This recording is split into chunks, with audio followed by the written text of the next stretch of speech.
Yeah, Ruby Roam would actually be okay. Maybe that's what they're talking about. But in terms of the rotational speed, you're going to lose that. Yeah, it's not especially a Chaknu thing, too. Like, we don't see Chaknu, like, in the history of his career. I really think he's going to end up with a Grok, man. If he doesn't, I'll be quite surprised. My Iron Fist. Oh, that would have been a good stopper, too. Why is TNC taking that out? They're working together. What is this, conspiracy casting? I mean, I get it. You guys are the same creative team behind your roster reveal videos. The colorist was in the crowd earlier. Dieter Koroya, but I don't know, man. What's Muscle of Iron. Well, they get the gacha here from Smart Omega. Okay, Yoshi gets it. Yep. Now we'll have to see. Is it going to be that Grok that we talked about? And then, of course, what do you put in the mid lane? What if the Baksha is already locked in as the roam for TNC and they're really thinking of giving something else to Zyda? Because they can honestly still go Akai. There's no Valentina to worry about. Okay, that is a solid approach to it. And with that, I think they're okay. It's not so bad anymore if you do Akai. Yeah, they can go Akai Valentino or Akai Eve together. Yep. Well, no, you're going to get jumped on by the Gacha and the Fanny. That might be too rough on you. I'm trying to think of other mid laners with the juice and I'm getting off of Etomax's back. Like, I'm okay. Gacha Eve? Akai. Sorry, Akai Eve. Akai at least. Mentioned? Yeah. This has got to be Akai. Akai Eve? Akai Eve, Akai Valentino, one of those two. Yeah. Then, yeah, you just get the feather edge, like, basically. Oh, Kimi Hayabusa. Double marksman again. Okay. Renmar, I think they heard you and they said they were lacking basic attacks. Here's all of it. Yeah, for game number 1. Game number 2, you're okay. You already have the Moskov, but sure. Let's see how this goes. Baksha with the Hayabusa. Okay, Kacha will have the Revitalize, so trading isn't that going to be easy, but then you do have the Poisons by level 4. So do they throw an Esmeralda or a Hilda onto James here? I think Hilda would be great for James, yeah. Hilda against the Lapu. CC is still on the board, but you're not really going to get too much value out of that. You can't go full damage on the EXP. The CC might be enough pressure for a Moskov, though. Like, you just at least put pressure there, and then you can have the Ryzen come through. So Hilda can do the same thing. Gets a little tankier, too, built in, and then yeah, this is good trading, I feel like, for Smart Omega to deal with against TNC. I know my boy James Gloria. Again, you can just throw that Hilda into Zyda's face, even into Lancey, hell, even Benny Cutie. I'm just saying, say this now, I'm salty. If TNC went with an Akai, that Hilda last pick would have done nothing. It wouldn't have been a Hilda last pick. Yeah, it would have been. It would have changed. It would have changed. It would have changed up the dynamic too, which would have favored TNC. But you know what? I can't help it. Let him cook. Just let him cook. Let's see what TNC can do with this. You see a little bit of the vision that they want around the Hayabusa, Kimi, and Moskov at the center of the map. Should be enough pressure. You're not gonna win straight up, but you'll apply enough pressure so that the Moskov has more room to work with. Okay, well, here's one last look of both lineups. You guys can let us know, too, what you think is going to happen here. Which team has the better lineup? Is it going to be a sweep already for match number 1 here in day 1 for Smart Omega, or will TNC be able to bring it to a game number 3? We're going to jump into Land of Dawn once again to find out here. And yeah, if you look at this, the way that they're going to start is crucial once again for, I would say, for even for TNC, for Ryzen. Oh, James. Forcing a flicker out of James early on. Wow. That was honestly a very good read by TNC Pro Team. I think they expected James wanted to check that part of the jungle. So Chaknu started his rotation alongside 3mar there. Great check and start by TNC. That's an early rook surrendered over. Omega can't be as aggressive for the next 2 minutes now. Yeah, he'll have to wait out. In terms of the emblems, nothing too fancy. Very tanky front lines, and you even see Lancey pick up a tenacity, so he's a little bit more survivability, considering that he's up against so much burst damage that could come from so many angles. Yeah, I feel like one of the difficult things here too is just making sure you don't lose control of your jungle, and that's why you see TNC helping secure this, keeping up. They knew Ryzen was at least a threat for now, so he gets forced back to his jungle, and we go back to a pretty much normal rotation for both teams. Okay.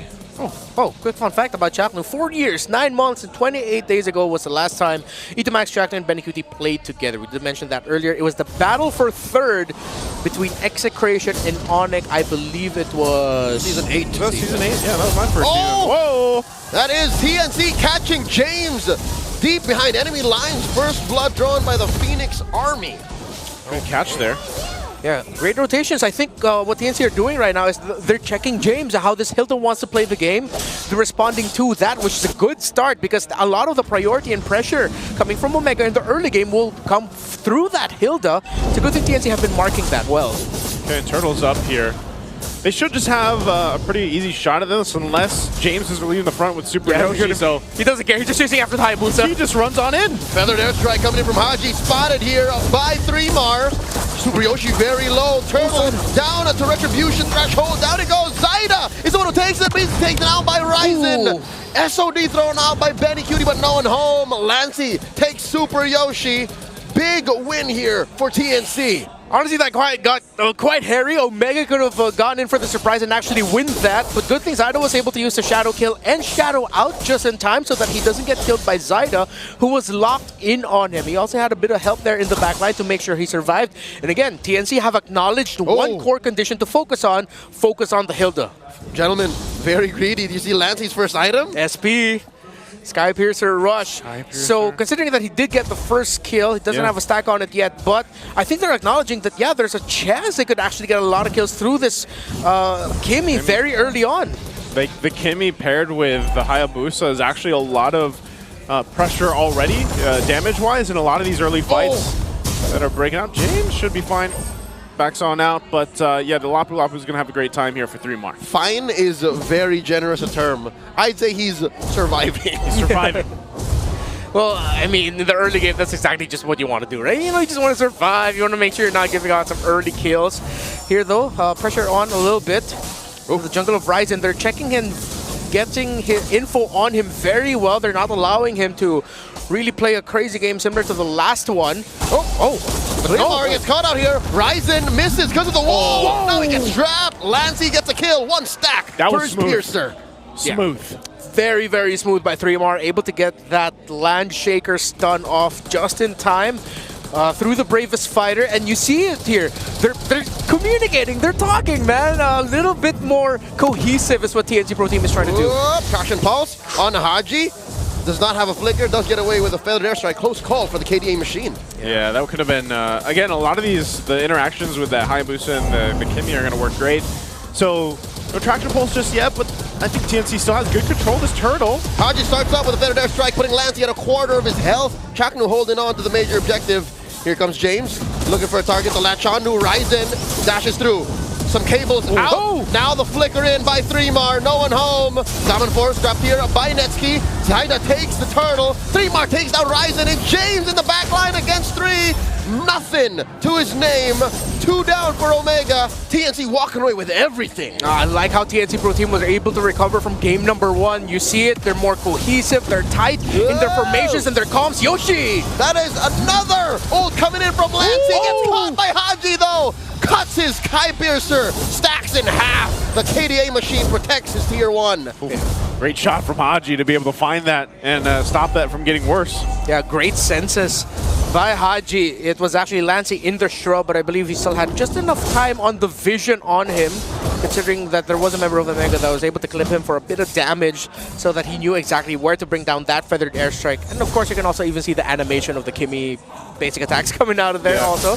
So that alleviates a little bit of the pressure from the Sky Piercer stacks that Lancey, Sky Piercer stack, excuse me, that Lancey got. Whoop, Yoshi finds a taunt on a Chaknu, backed up by the salvo from Haji. That's a free pick off. Omega just digging themselves out of this hole. Oh, Benecutie should... Is he going to get out of this? Oh, the AOG from Yoshi. Forcing a flicker from Benecutie. And comes Lancey, putting beads on the 4 members of Omega. Omega knows they can't fight back. Benecutie's nearby. Yeah, they gotta... Again, I'm actually surprised at how much damage Smart Omega was actually able to do against someone like Chaknu, a hero that's supposed to be a little more tankier, even pop the Revitalize. but they just kind of tore through that Moksha. Well, yeah, Omega is so magic damage coded around the Farsa, Harith, and Gattacacha, and I think we've already realized that a lot of magic damage numbers actually need some tweaking, because even if you have magic defense items, it doesn't feel like it's actually doing much. So now, you can't even blame Chaknu for getting picked off there. That was just a great response and great rotation by Omega, and a good read to make sure that they knew Chaknu would be passing through here and that they were ready to pick him off. This last turtle, the game's going to be up. TNC has control of it. James will give the information, but you can see, I'm not sure if Smart really wants to contest this. Maybe they're just going to jump in because Ryzen doesn't have his buffs. But they will get this turret pressure down on the bottom side. So it looks like it's just going to be a map trade for now for objectives. Yeah, they know that this is the only thing they can get away with without putting much in jeopardy. 3mar crossing the threshold here. Yoshi charging up a taunt. Does not want to engage. Okay, orange buff also getting stolen by Zyda there. Lancy decides to go for the Blood Wings as his second item, so he's really just went for a little bit more utility route, but with the Sky Piercer also allows him to go for something more aggressive and clean up focus if he can land those kills.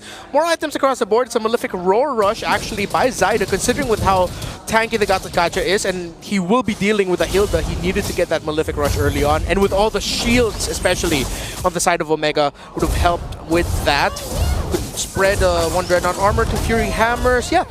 So far, the itemization is great by both teams. Yeah, the map is bleeding for Omega. The early rush on these high damage items, economy-wise for TNC, is slowly going to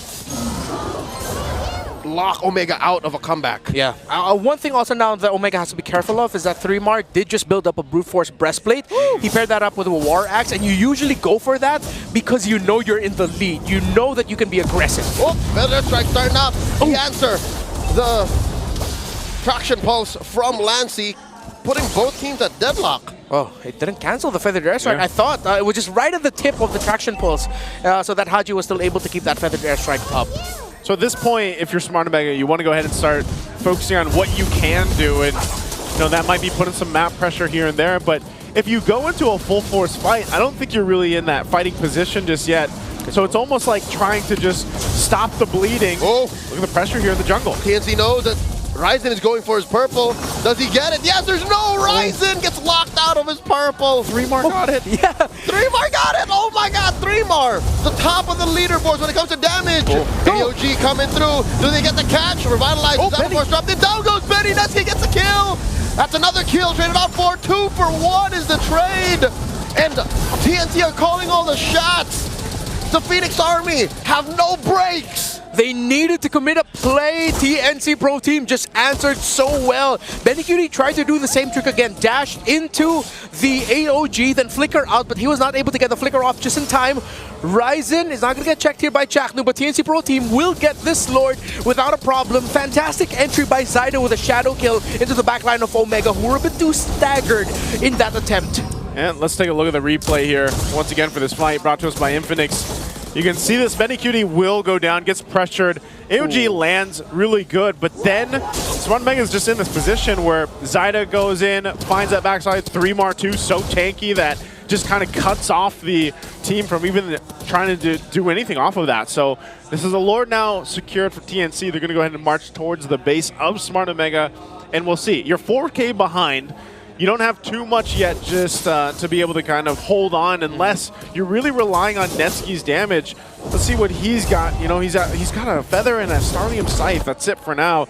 But some of that damage, again, that plus the Feathered Airstrike from Haji is something to be respected, I feel like. And now you have that Blade of Hepsies picked up by Ryzen. Yeah. I don't know if the Holy Crystal will be a legit power spike for Netsky. Like, will that be enough? Is he even going to be able to swipe and dash around? Yeah, usually just the Holy Crystal, once it's locked in the third, should be more than enough because you're paired up with 2 other major magic damage dealers in the Gattacacha and the Farsa. So it should be okay, and that's where TNC needs to be a little bit more careful. Whoop. They do catch Super Yoshi, forcing the pop on these Holy Shields. All 3 get taken down. Omega keep their inhibitors. Yeah, I'm just going to say this now. This is going to be a very tough recovery for Omega. Yep. If ever Omega are going to recover, it's because TNC messed up in the siege. They dove tower in the base a little bit too quickly. They weren't focusing on the heroes or focusing on the turrets. That's like the main condition for a turnaround right now for Omega. Yeah, I feel like you have to... It has to slip out of your hands really quickly to mess this one up. Yeah. Ryzen is starving. 3mar threatening even the take on these small camps.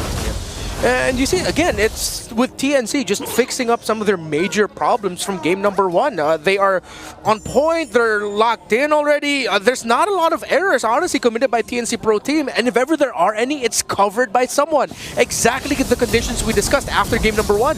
James forcing a response here from Zyda. Gets a shadow kill out of him, but that's really all she wrote. Traction pulse by Lancy.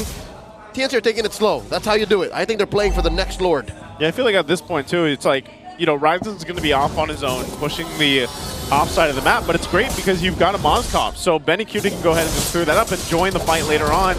And you just keep putting pressure on this side of the jungle, the purple buff here of Ryzen. Still doesn't get it. No dice for Sneaky Dean. Oh. A full-on engage. 3mar finds Haji. Super Yoshi forced to use the AOG defensively. 3mar is straight up in your base. Can he get out of here? Does still have a flicker. Super Yoshi, all of them, the remaining members of OMG inside the base collapse onto this Lapu Lapu. He refuses to go down. Much like his debut in Season 7. It's like it's 2021 again. 3mar in your face. He is so back, and look at the teamwork. Jackson was on the other side of the wall, popped his Revitalize, and told 3mar, dude, stick next to the wall so that you can heal through. Lancy was also providing covering fire. That's the teamwork that we were looking for from TNC. James diving into 5 members of TNC, dies in an almost instant. Ryzen, he's got a dream, but TNC blocks him out of it. Oh, feathered airstrike alongside Netsky takes down Chaknu. Here Benny. comes the rest of them. Netsky goes in, serving up a kill to Benny and Zyda. And they do find one more in Super Yoshi. I think it's safe to say, gentlemen, we're going to game 3. Yeah, my goodness, Zyda, the shadow in and the shadow kill was perfect. That felt all the way from not just downtown, but from out of town. That was nuts. Oh, can they end it here, though? Ryzen's up and James. The mid turret and the bottom go down. We are so far from Omega getting a comeback. It's just Ryzen left. The base cracks. TNC takes us to game 3. We said they had to adjust, and that's exactly